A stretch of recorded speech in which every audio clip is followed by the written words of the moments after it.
Hi good evening. मैं हूँ AIRJ Siya on Radio City और हाजिर हूँ अपने शो में सेना सिया में कुछ बहुत ही इंटरेस्टिंग जानकारियाँ लेकर।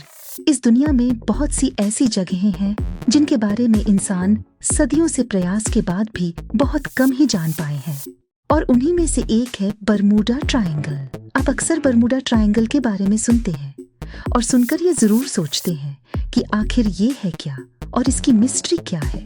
इसको समझने के लिए जरूरी है कि सिंपल लैंग्वेज में समझा जाए। बरमूडा ट्रायंगल पिछले कई सालों से लोगों के लिए एक ऐसा रहस्य है जो शायद समझ से परे है कि आखिर वहां होने वाली घटनाओं का रीजन क्या है। तो आज मैं शो में इससे रिलेटेड कुछ खास बातें आपको बताऊंगी। Stay with me. मिलती हूँ आपको अगले सॉन्ग्स के पार ओनली ऑन रेडियो सिटी।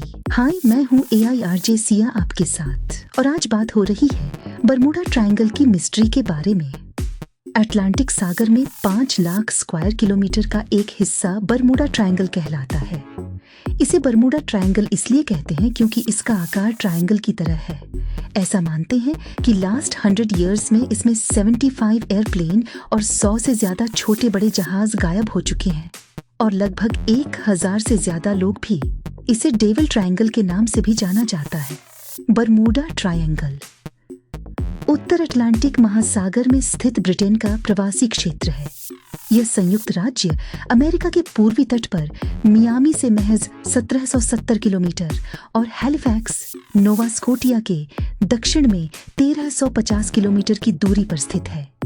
कहा जाता है कि सबसे पहले इसकी जानकारी क्रिस्टोफर कोलंबस ने दुनिया को दी थी। उन्होंने बताया था कि किस तरह की घटनाएं बरमूडा ट्रायंगल में होती हैं, और यह एक रास्ता है जो एलियंस के बेस तक जाता है। फिलहाल इस बात का कोई प्रमाण अभी तक नहीं मिला है। वैसे क्यों गायब हो जाते हैं जहाज यहाँ से, इसके बारे में बात करेंगे बस कुछ ही देर में। सुनते रहिए रेडियो सिटी। मैं हूँ AIRJ सिया। बरमूडा ट्रायंगल एक ऐसी पहेली है जिसको सॉल्व करने के लिए दुनिया भर के साइंटिस्ट्स कोशिश कर रहे हैं। हाय, मैं हूँ AIRJ Siya on the show सेना सिया। बरमूडा ट्रायंगल, जहां से गायब हुए जहाज और उन पे सवार इंसानों का आज तक कोई पता नहीं चला। इस पर कई स्टडीज हुए। हालांकि जहाजों के गायब होने को लेकर वैज्ञानिक मौसम को जिम्मेदार बताते हैं, बरमूडा ट्रायंगल के आसपास के मौसम पर रिसर्च कर वैज्ञानिकों ने यह पता लगाया कि इस ट्रायंगल के ऊपर खतरनाक हवाएं चलती हैं और इनकी रफ्तार 170 मील प्रति घंटे रहती है। जब कोई जहाज इस हवा की चपेट में आता है तो अपना बैलेंस खो बैठता है, जिसकी वजह से एक्सीडेंट होते हैं। वैज्ञानिकों का ये भी कहना है कि बरमूडा ट्रायंगल में बेहद भारी चीजों को अपनी ओर खींच लेने की ताकत बादलों की हेक्सागोनल शेप की वजह से आती है। ये बादल एयर बम बनाते हैं, यानी हवा में बम ब्लास्ट जैसी ताकत पैदा करते हैं।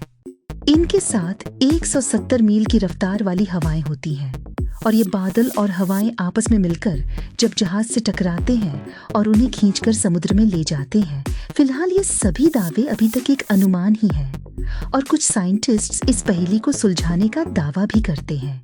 एक ऐसी ही रिसर्च के बारे में बताऊंगी आगे। Stay tuned to Radio City with your AIRJ Siya. Hi, सेना सिया शो में आज बात हो रही है बरमूडा ट्रायंगल की मिस्ट्री के बारे में। मैं हूँ AIRJ सिया। मिरर की रिपोर्ट के मुताबिक ऑस्ट्रेलियाई शोधकर्ता कार्ल क्रुजेल्निक का कहना है, यहाँ से गायब हुए विमानों और मौतों के पीछे ह्यूमन एरर्स और खराब मौसम जिम्मेदार है। बरमूडा ट्रायंगल समुद्र के 70 लाख वर्ग किमी के ऐसे क्षेत्र में फैला है जहाँ सबसे ज्यादा एयर ट्रैफिक है, क्योंकि अमेरिका से इसकी दूरी कम है। क्रुजेल्निक का कहना है बरमूडा ट्रायंगल की मिस्ट्री की शुरुआत फ्लाइट 19 के 5 विमानों के लापता होने से हुई थी। उस दिन समुद्र में उठने वाली 15 मीटर ऊंची लहरें विमानों के लिए बुरी बनी थी। रेडियो ट्रांसक्रिप्ट से यह बात साफ हुई थी कि वह विमान अपनी वास्तविक लोकेशन से भटक गया था। यानी अलग अलग रिसर्च में कुछ सिमिलैरिटीज हैं और कुछ डिफरेंस भी, बट यही कहा जा सकता है कि बरमूडा ट्रायंगल की मिस्ट्री अभी भी अनसुलझी है। बाय द वे, अब मैं AIRJ सिया आपसे मिलूंगी next Sunday same time with some more interesting stories. सुनते रहिए रेडियो सिटी और अपना बहुत ख्याल रखिए। Bye. Blockbuster Sunday, Sunday, Blockbuster Sunday. Only on Radio city.